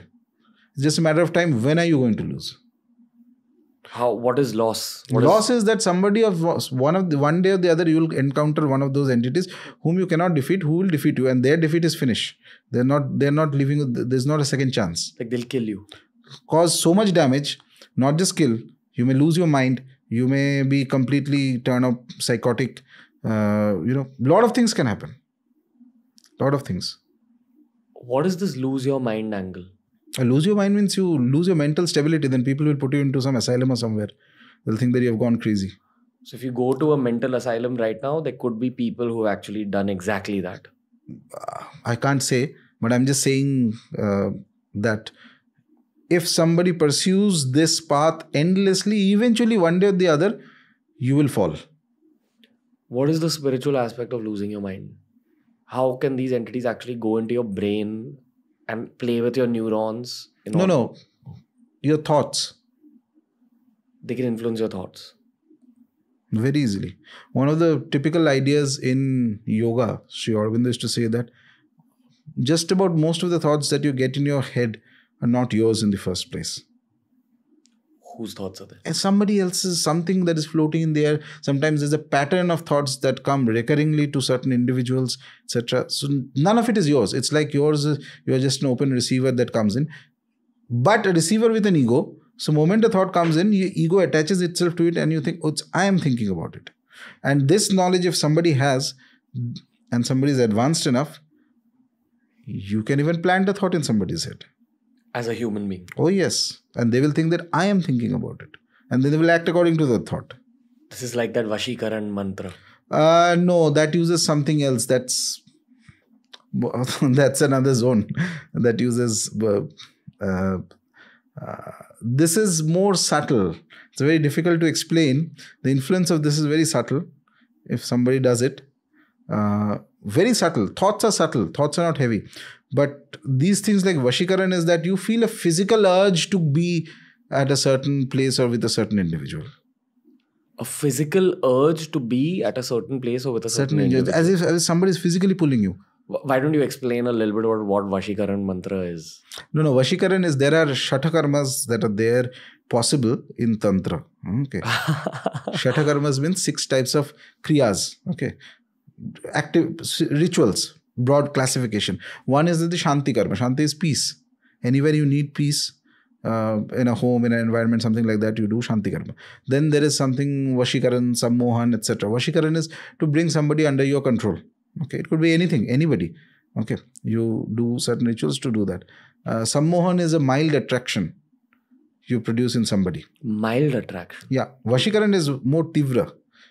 Intense. As I said, Vashikaran, if it is done on somebody, properly done, and that person has no resistance to these things, so he or she will feel a physical need to be at a certain place or meet a certain individual or go there or do something. You will not be able to resist it so easily unless you have certain...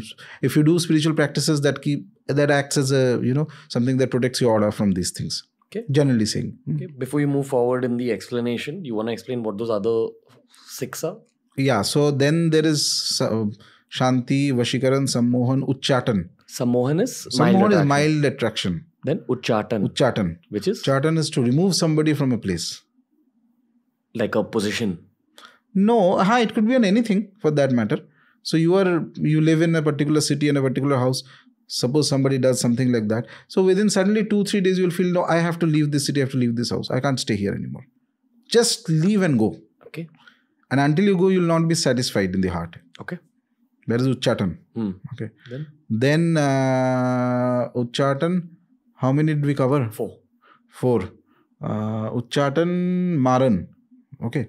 Vidveshan. Vidveshan is basically causing conflict between individuals. Okay. It can be done on 2 or 3 individuals. It can be done in a group also. Okay. And then finally it is Maran. Death producing ritual. It's there. And these were supposed to be used in extreme cases. So if you remember, I think when we were doing the last time when we was doing the podcast, I had mentioned one key thing and I tell that to people. The root of all this is the human heart.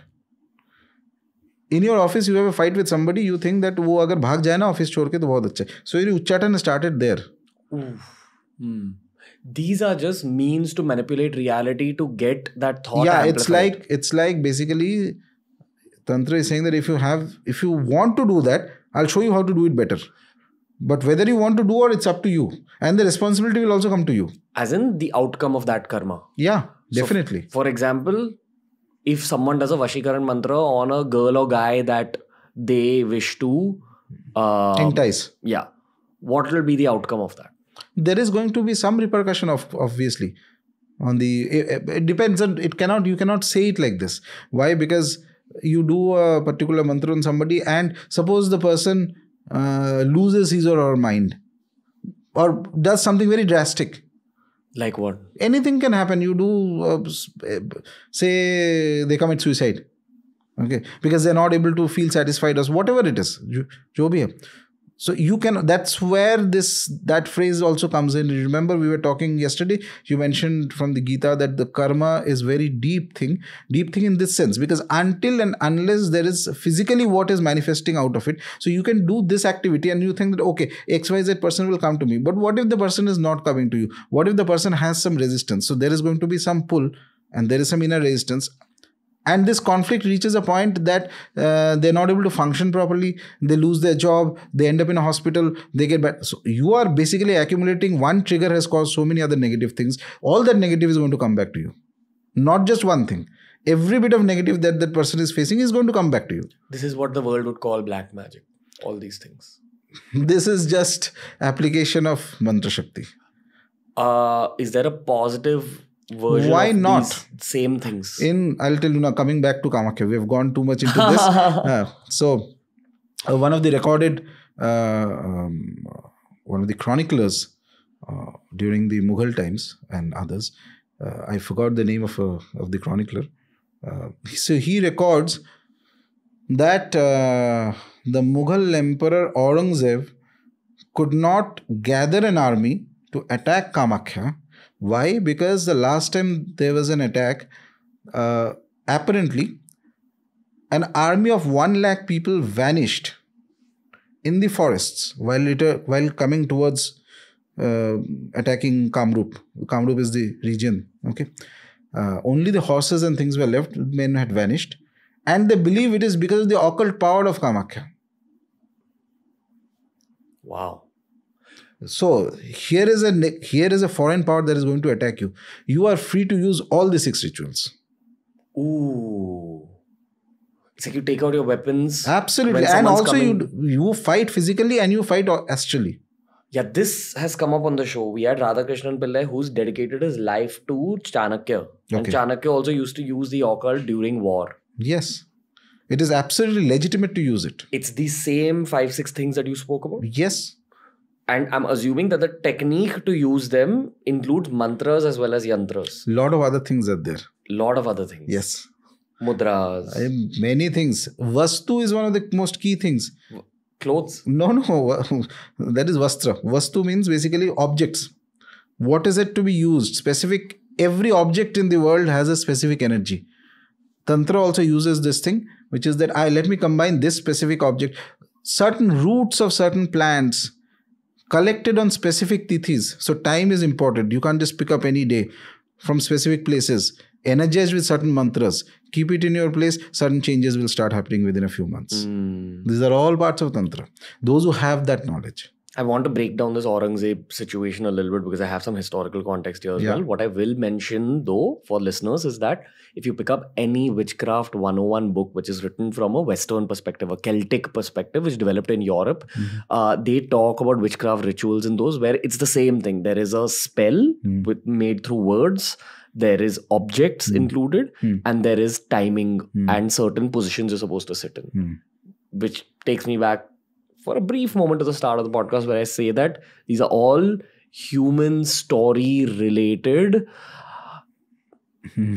realities where the world is not as simple as scientific as you would like to believe while growing up. Now coming back to this example of Aurangzeb attacking Assam, I believe historically the Ahom dynasty was in Assam at that time, and they are regarded with reverence because I think it was the one part of India where the Mughals could not conquer or even conquer for any significant period of time. And you're saying that there was definitely an occult energy? Yes. Behind all things that happen here, specifically mega things, there's always an occult energy. Always. Behind all things that happen here means? In this plane. That is significant. You mean if there is a massive event? Yeah, it has an imprint in the occult even before it happens. Let's begin this tangent of the show by asking you a simple question. How do you define the occult? What do you even mean? That which you cannot see. Magic. You call it magic, you call it whatever, that which you cannot see, but does not mean that it does not exist. See, to give a very rough example, suppose the electromagnetic force, you can't see that force, but it exists. It causes some effect somewhere, right? You can measure it, you have the mathematics for it, but have you seen it? Wind. Or gravity, have you seen it? So it's like that in some ways, not exactly. Let's not bring too much of science into it. Science is good in its own domain, this is good in its own domain. Based on your knowledge of the occult, what do you think actually happened when those 1 lakh? There's so many things. Kamakhya is endless. Endless. What the caliber of yogis, tantric yogis that have been there in past. Right now, though, it's much more reduced form. One of the principal reasons is that so many people go there. The more number of people go there, the really powerful things will go in the background. It's not meant for the masses. The really powerful thing. Yeah, of course. That's the natural thing. The more there is a crowd, the more is the lower common denominator of the spirituality that will be present there. Wow. So isolated temples. Why do you think the Himalayas are so powerful? How many people go there? So like that.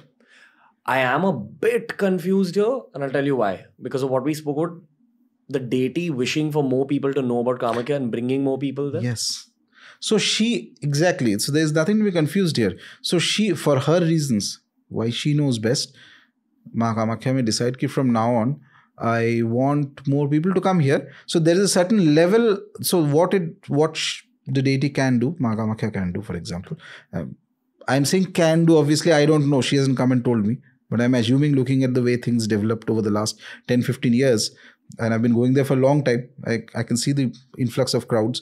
So she may decide that, okay, she will spread her influence in a curtailed manner. If she is capable of this much influence, this much she will spread, but to a lot of people. And that will benefit a lot of people. उससे ज़्यादा चाहिए भी नहीं लोगों को. Slightly smaller magnitude, yes, but at scale. That. Are there temples where you're not supposed to go? No, it's not like that. Again, it's all individualistic. Okay. I remember a guru who had a disciple, a fantastic guru, one of the most siddha gurus generally. So he had told his disciple that he had drawn a geographical area. So outside of this, if you visit any temple, immediately negative things will start in your life. He tried one day in a very simple Vaishnava temple only.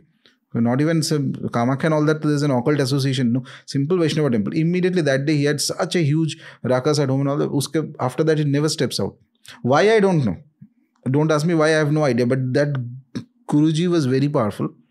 I know he was extremely advanced and rare human being.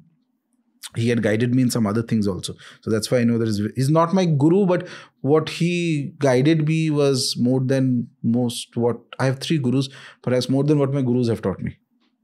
It was his kindness. This is like thought patterns as well as techniques. That's what I'm assuming you basically get from your gurus. Thought patterns as well as techniques. Techniques, yes. Thought patterns, I don't know what you mean by thought patterns. The way to look at a particular circumstance. Yes, many things. I remember when once I was stuck at one stage of sadhana, I needed some clarity on the next stage. I did not know what to do.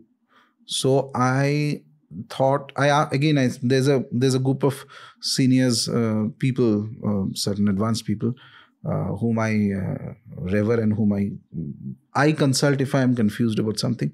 So I asked one of them, and he said that, do one thing, do an Anushtana for Devata. Anushtana is something we spoke about in the last podcast, specifically Anushtana. So I did an Anushtana of Bhairava. Okay. It took me about 1.5 months with full mantra japa. Then there was homa. Then there's a process called tarpan. Tarpan is you satisfy the deity with water. Okay. Specific, not just normal water. You take water that has been mixed with, say, chandan and other, purified and smells good, something like that. Tarpana, marjana and all the things were done.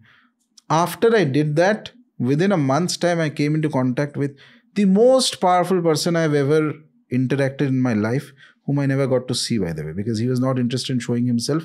And he ensured before his death that he burnt all his photos, so that even by mistake, I don't keep his photo at home. But how did he communicate? There was a chain of people, intermediaries between me and that individual. And I used to, if I had a question, actually it started this way, that he, my initial impression was that there's some astrologer guy like that, somebody. I had a friend, that friend just out of curiosity had sent some horoscope to him. Okay. His horoscope. And he gave some few general statements and all that. I remember that friend one day called me. He's messaged me that, whenever you're free, give me a call. So I was in my sadhana and finished and all that. I said, kya hua hai? So he said that, there's this guy. He's apparently an astrologer. Local, small village astrologer and all that. He gave certain readings. I wanted to listen to those readings. I said, okay, tell me. So he's telling the readings. First, second, third point. By that third point he comes, my mind is like, oh, this is not astrology. I have sufficient amount of astrological knowledge, and I've met enough astrologers, and I've seen enough, and I know that what is the level of depth to which you can go in astrology. Ye cheez astrology se possibly nahi hai. He is using something else. Okay. I said impossible. And then I became curious. I said that I'll send my horoscope. If he's ready to read it, I want to see what he has to say. And then he sent me a reading, and I was blown out of my mind. How the hell is he saying this? He is telling me so many days ago you were sitting in your puja room and this thought crossed your mind. You did not act on it. Why did you not act on it? If you had acted, XYZ would have happened. Now there's that. He is telling me dates and all that you are in this temple at that place. This is the environment. This is the tithi. This is the sadhana you were doing. This is the result you saw in front of me. And nobody in the world knows about it. I did not speak because it was a terrific experience. I spoke to nobody about it ever. Kept it silent. And I'm like stunned. It's as if he's sitting there and he saw it. Okay. And I remember I told my friend that ye Jyotish ke bahar hai. No astrologer in the world will be able to do this. I know enough astrologers, very good, famous and all that. And I know ki kiska kitna auqat aur kitna capability hai. But this is not astrology, something else. Then I figured out that he is a siddha. It is the deity who is telling him. Astrology is like the cover he puts up that I'm just an astrologer for most people. Okay. And he has a very peculiar life. He taught me so many things about sadhana. After that, though, he was like, I used to send a question and he used to send me guidance and isko aise karna hai, waise karna hai. 10-15 years I've been going to Kamakhya. I've had many wonderful experiences. Then one day he sends me a message that I'm sending a specific sadhana. Go and do in Kamakhya. Fir dekho kya hota hai. The result was so powerful. For a year, even thinking about it would make the hair on my... It was amazing. Out of the blue. Why? How did he get it? It's not he who is telling it. It's his Ishta Devata who is telling him. That isko bolo ki ye kare, jaake. Wahan pe. The moment you said that you knew someone who was very evolved, my first question was going to be, you think he'd do a podcast? And then I realized... No, he was a person of very fiery temper. Very fiery temper. Why do you say he had a peculiar life? Because I know his life. He told me, he was kind enough. Because knowing his life, he told me for the simple reason that by knowing his life, I got to understand many things about sadhana. Okay, I understood more about sadhana by reading about his life, which he had written and sent to me, than reading 1,000 books and various other things. Can you truly learn sadhana just by reading books? No. Someone has to teach you. Yeah, you will have to. And this is the guarantee of nature. If whatever you have learned from the books, the basics, whatever it is, say you are doing Hanuman Chalisa or simple Devi mantra. Okay. If you are sincerely doing it and you are doing it for sufficient amount of time and there is a shift inside that has happened, there will be people who will come and guide you. Whether they officially call themselves as guru or not, वो तो secondary है. But they will come and guide you. You have to be open to it. You have to open to it. But you have to be sincere in your own practice. Let's break this down a little bit. Because you said that this is one of the most common questions you get asked. Yes. And this is not a very exciting question or an exciting answer, I'm sure, but it's a very important question and answer. Yes. How does one find a guru? So it's difficult and also easy. Difficult because the question has an assumption. When people say that how do I find a guru, they are assuming that they will have a top grade guru who will guide them. Why do we have this assumption? Because we read a lot of spiritual literature. People who are interested. So you have read autobiography of a yogi or some other text and there is Mahavatar Babaji, and in your mind you are fantasizing कि Mahavatar Babaji आएगा हिमालय से मेरे को दीक्षा देके चला जाएगा. So people, everybody has that, by the way. Okay, some subconscious desire that some fancy exceptional guru will come. There is also the reason why this is happening, because culturally we are told to revere the gurus, which is correct in my opinion. Okay, but I also feel, and I have myself passed through wrong gurus also. People who projected that they have certain knowledge or certain things, and then I realized that it was all more or less stories. Okay, and I left them. So Shastras mention. So first of all, before you go into a guru, let's just break it down into a simple format, something that can be easy to follow for an individual. First of all, you start some practice. Don't wait for a guru to come. Okay, a guru is absolutely necessary if you are into two types of practices. One is if you actually want to do proper Tantra sadhana, formal, then you will need a guru for the initiation purposes. That is necessary. Okay. Proper Tantra sadhana. You will need a guru to initiate you. Okay. If you want that, where are such gurus? There are many gurus like this. And if you have to do very complicated yogic practices, what I mean by yoga is not the standard definition that you see in TV and all that, weight loss yoga and all that. वो तो अपना जो करना है करो. But I am saying yoga that will manipulate your breathing to the various asanas and various pranayamas and all those things in order to have a spiritual experience. There a guru is mandatory, because if you make some mistakes, it will have a repercussion on the body. Okay, that is why. So I feel that in today's age, the best alternative for people is to do Devata Upasana. Simple Devata Upasana. Nothing complicated. And Shastras give you that opportunity. They tell you various stotras or Shastra Namas, 1000 names of a deity. Shiva Shastra Nama. Such a beautiful thing to do. I have recommended that to so many people. On Mondays, you do it and pour water on Shivalinga. Narmadeshwar Shivalinga, Baneshwar they call it. If you do it for a few months, things like depression, all that will start reducing. Want to talk about like modern day Hindus who look down upon rituals like this, because as kids we were just told to do these things without an explanation, and now as we are turning 30 the explanation is available on YouTube. There are meanings behind the rituals. Yes. If you just blindly do those rituals, of course there won't be any kind of an impact. No, even then there will be an impact. Oh, really? Let's put it this way. To give you an example, when you are in school, when a child goes to school for the first time, so teacher is teaching him how to, these are the numbers, how to add. Ask him that what is the use of this? He has no idea. He's a child. He is doing it because his teachers are telling him.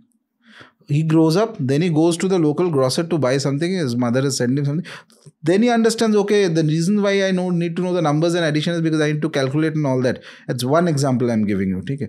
So initial stages, if you, and not just in spirituality, in anything else, if you expect that you will have the complete understanding and then only I will start, you will never be able to start. Your journey is over. Start with some degree of faith on the deity and certain mantras. You will not understand everything, but as you change yourself through the sadhana, understanding will also come to you. Okay. And the rituals are very beautifully designed. It's like it's an art. Whoever created the rituals, the pattern of the rituals, as you go deeper, you will understand through the... It's a joy. Rituals are a joy. Okay, rituals are not to be looked down upon.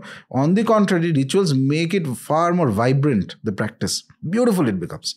You will absolutely enjoy it. Now, coming to what we were discussing about the guru point. So, I feel that for other things, you start your own sadhana.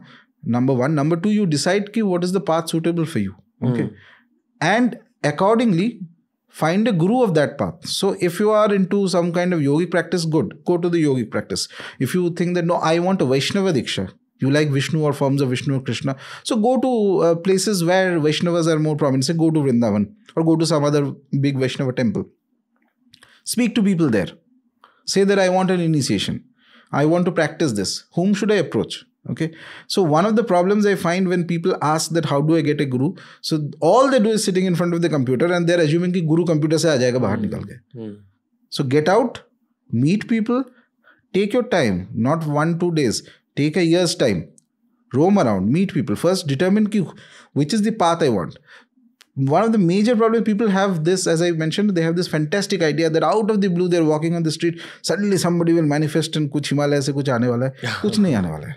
कोई नहीं आने वाला है, because you are not that good. Let's put it this way. Nature has degrees. The concept of adhikara is very prominent in nature. Nature is not a democracy. If you go into stand on a mountain, okay, today, and you shout that why am I alive? Where is God? कहाँ से जवाब आएगा? कुछ नहीं. Nature doesn't care about you. Nature cares depending on what is your level of adhikara. Adhikara means your rights. Rights are subjective to your capacity and competency. And past karma. All those are figured in the capacity competency. Your capacity competency rises to a certain level. तुम घर पे बैठो वहीं पे answer ढूंढते हुए तुम्हारे पास आ जाएगा. You don't have to go anywhere else. And if you are not capable, not competent, you can go to pillar post everywhere. Himalaya to the ocean. No answers will come. But if you still are desperate and you can't read nature, so if an answer is not coming, if you're searching for a guru and is not appearing, perhaps nature is saying that it's not the time to go to a guru. So what do? Make the best of the current situation. Sit at home and do sadhana. Okay. But if you are still desperate, then you may end up with a wrong guru or a wrong individual or somebody who is not competent enough. There are good gurus and there are false gurus also. Both of them are there. That's the reality. We cannot deny that. I've seen both. So that's why I know. So first thing is that focus on your own sadhana. Build a base of sadhana. Something that you can do even without a guru. And then pray to the Devata that, and this is the beauty of it. If your sadhana is going well, and it may take time. It's not, don't expect anything to happen in 3 months, 4 months. Spend few years. In fact, I tell people this, something that I learned from that Siddha Purusha that I was talking about. Until you have actually consistently worshipped a deity for 3 to 4 years, anything else that happens very fast is not going to last. Minimum 3 to 4 years of worship is required on a regular basis, properly. Until the techniques actually come into your life? No, until the bonding is formed with the Devata properly. Wow. 3 to 4 years. And that worship could be as simple as talking to the deity, thinking that it's your friend and doing a mantra jap. Simple mantra jap.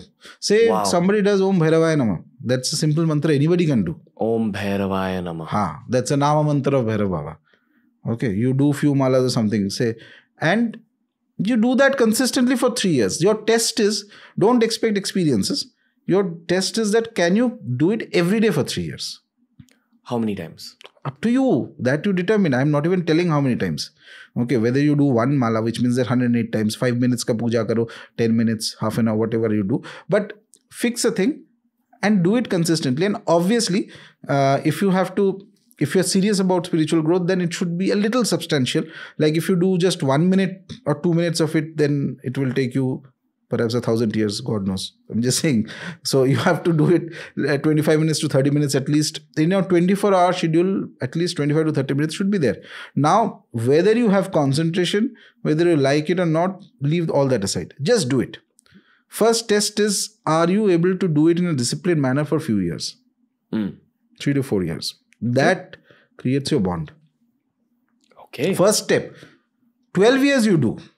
You are set for life. What does that mean? That means that 12 years is like a cutoff period. What happens after that? After that, then the deity will take over. If your sadhana is correct. Correct means what I say is that follow the Shastras. More or less, broad guidelines at the initial stages.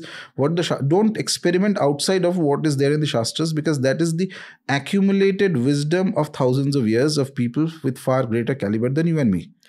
Can a very evolved person, a Siddha Purush, an Aghori who's been practicing for years, become evil at a very high spiritual level? Evil?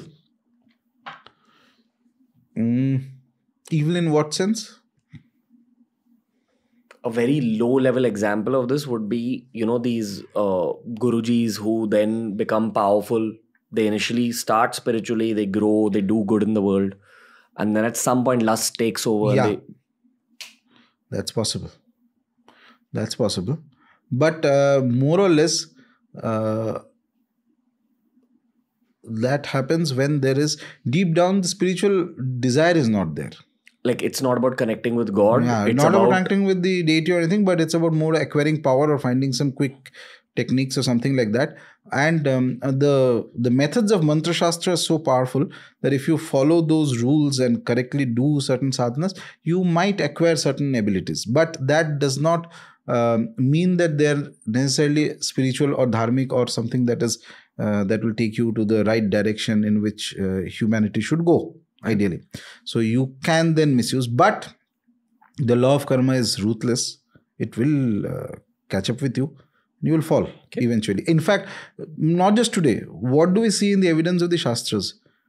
There are asuras who have ruled for thousands of years. How did they rule? They did those practices. They acquired a lot of power. They defeated the ordinary realm of gods, defeated asuras, defeated everybody. They kept ruling for thousands of years until one of the, whether Shiva or Vishnu or Devi, somebody or the other, finally decides to put an end to their reign, and there's a huge fight, and then they defeat them. So if they have ruled for thousands of years, smaller version of that will always be there in this age. Okay. I think we've almost reached the end of this episode. What I will say is that when I was a kid, I had a very limited understanding of how the world works. And I was always in my own creativity, drawing things, making up stories in my head. And I just get to express that as a YouTuber now. Creative job. But when I was a kid, I had an overly active imagination. So when I would look at adults interacting with each other, or if I'd be out with my family and then look at another group of adults, I'd always think that I feel like, what if these guys are actually hidden superheroes? What if it's Peter Parker talking to Bruce Wayne, talking to someone else? And then at night, they become superheroes. It was just a weird thing my imagination drew out. But as I kept that thought marinating in my head, I realized that there is some version of adulthood that's hidden from children. One aspect of that is sexuality, which I didn't know even existed that time. But I knew there's something related to superpowers, and I didn't know what it was. I just inherently, intuitively knew that some people around me have these superpowers which they're hiding. And I was always looking for those answers as I grew older. And then the podcast has taught me that there are people like Rajarshi Nandy. No, I have no superpowers. I'm just an ordinary person. That's it. But yeah, there are people with all kinds of things, abilities, and it's a very fascinating world. In cities, in the places that you're living in the places that you're listening to this podcast, and if you're driving through the city, there's all sorts of things happening in the closed houses around you. That's true. Yeah. That's one thing you've realized. Yes, it is there. But yeah, there is a level till which it will be there in the cities, which is also can be very high. But there is a level beyond this also, which cannot be reached while living in cities, current cities, because they're so overpopulated. But yeah, strange things happen in cities. I'll just mention one incident. Sure. I remember since we started with Devi, but we went various places. I think it's all Devi. In a way, it is all her domain. Okay, yeah. Everything is her domain. So coming to Ma Tara, let's bring it back to Ma Tara, sure. That part. The way we look at Ma Tara is that we worship Ugra Tara. Ugra Tara is a very fierce form of Ma Tara. Whereas to my understanding, the Buddha conception of Tara, they have 21 different Taras and various grades of Taras, very mild to more extreme forms of Tara. And Tara is ubiquitous almost in the Buddha realm in a way. Okay. So, but the Hindu Tara is a Mahavidya. Okay. Mahavidya means a great knowledge. She has 3 primary forms. One is known as Eka Jata. Eka Jata means she has one Jata, one hair. Okay. Jata, I don't know what you call it in English. Braid, one hair. Eka Jata. Neela Saraswati.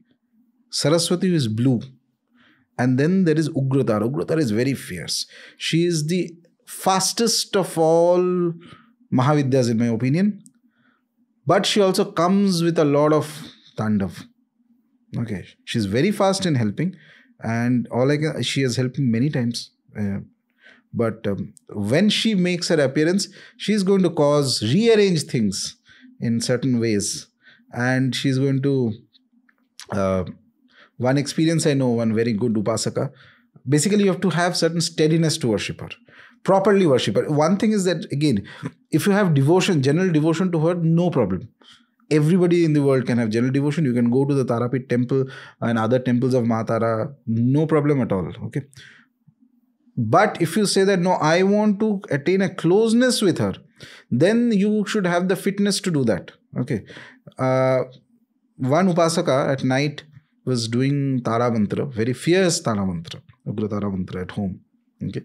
Deep at night. And there was a Sankalpa. Sankalpa means you can't get up until you finish the certain count of japa. You are doing that. I think he lived in the 4th or 5th floor or something like that. Middle of the night, and he's doing the japa, and suddenly on the window there's banging. Tak, tak, tak, tak, tak. And there's nobody who can climb up there. It's impossible. But you can't get up because you're in the Sankalpa. That is how you test your nerves. She comes with a force. Her Bhairava is Akshobhya. Akshobhya is one who's unshakable. So you have to imbibe that tattva of her to be unshakable. Once you do that, then it is beautiful. She is super fast. She is beautiful.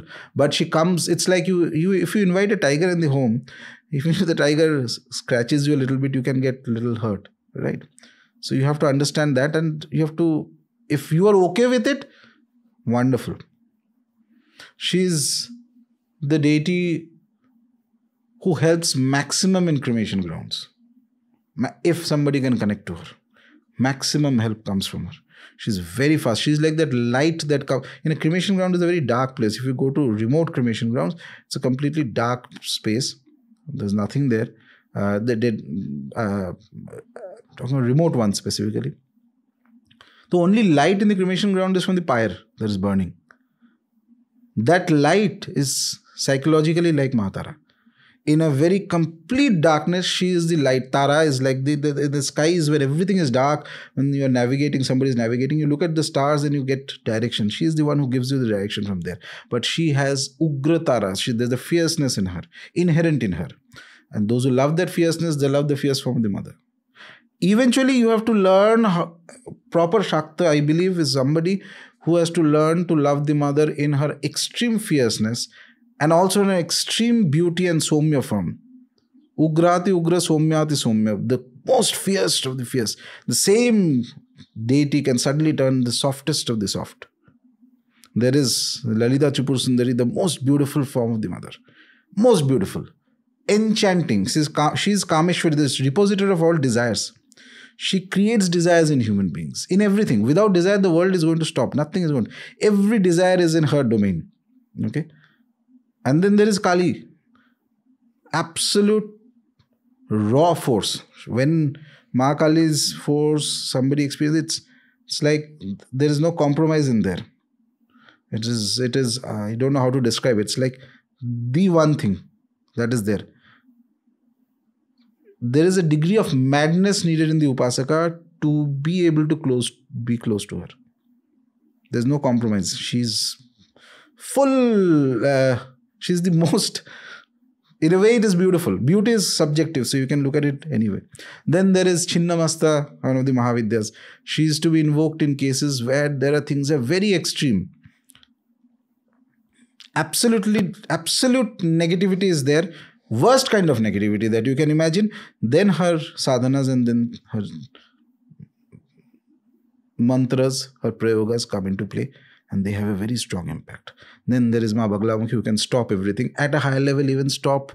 This may sound very weird to the more skeptical minded people, but the Shastras will tell you worship of her can give you the ability to stop natural things. Stop the wind, stop a rain, stop a cloud. Stambhana. Stop negative entities. Stop positive entities. You can stop everything. It's Shakti Upasana is beautiful. Endless. I felt like this wasn't you talking all these things. Why did you say all these things? I don't know, just an inspiration came. Okay. Then I followed it. Yeah. I think it's a good point to end this podcast. Yeah. Even though I have more questions, maybe in the next episode. Thank you again, Rajarshi sir. Thank you. Enjoy, ma. Joy ma. I'm a little speechless, but lots more questions coming up soon. Thank you. This was just part 1. I highly recommend you check out part 2 if you're listening to this podcast more than a month after it's released. And if part 2 hasn't released yet, we have an entire series that we've done with Rajarshi Nandy. We have Hindi episodes as well. Please check out those. I think we've done about 10 episodes with this legend, and every episode has different content. He's one of the most elaborately well-educated human beings that we've had on the show when it comes to his own subject matter. So if it's anything related to Tantra or spirituality, he's your person. Please consume more of Rajarshi Nandy if you enjoyed this particular episode. TRS will be back very soon.